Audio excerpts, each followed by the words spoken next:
It's not my fault. It's not my fault. It's not my fault.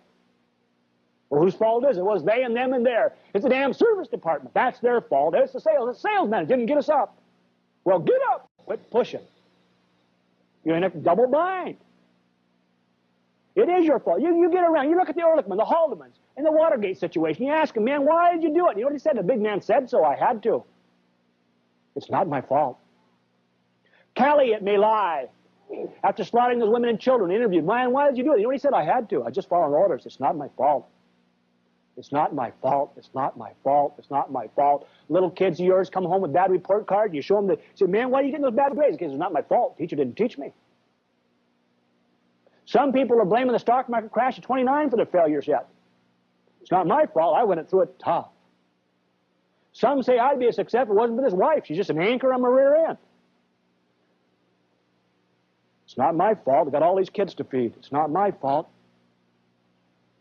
It's snowing too much in the east. It's not my fault. It's too dry in the south. It's not my fault, the damn energy crisis. It's not my fault. It's the gas situation. It is the ads. The ads aren't drawn. That's it. It's not my fault. Thank God for something. It's a good thing we have an energy crisis to go through now. Now we've got something else to get on. It is my fault. When I go into locker rooms of teams that have lost, and I'll walk in and I'll start examining, getting the feedback, the self-talk, and say, why'd you lose? The guy says, well, hell, what do you expect with a line that blocked like that? How do you expect me to throw? They didn't keep them off me. So you go to the end and say, how come you not catch? What do you expect when the guy throws them up in the stands? It's not my fault.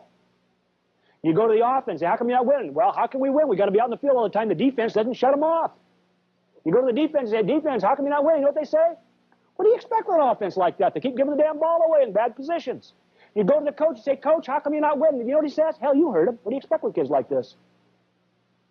Not my fault. Where are they fixing the blame in your organization? Losers give up accountability, and high-performance winners recognize it is my fault. Losers say, well, it's not my fault. People don't listen to me. Well, then make yourself the kind of person people will listen to. I worked not too long ago, just a few years ago, with a guy from Kenya who was going to be a distance runner in the Olympics, but his country pulled him out. And this kid came to me with a very, very special problem. He was really quite a competitor. Probably would have won the gold medal.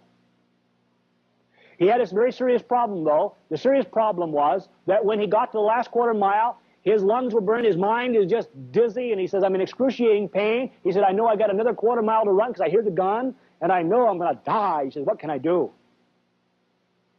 I said, man, I got an answer, but you might not like it. I said, when you get to the last quarter mile and you hear the gun, and you know your lungs are burning, you're going to die, I told him, sit on the curb. The guy looked at me, he said, that's stupid. He said, if I sit on the curb, I lose. I said, hell yes, but your lungs stop burning. He said, well, what do you think I run for? I said, I don't know. I don't have that problem. Look at me. He said, well, I run because I want my country to be proud of me. He said, if I win the Olympics, I get a cow and I go home. And that will make me rich in my country. And I said to him, man, why don't you just shut your mouth and run?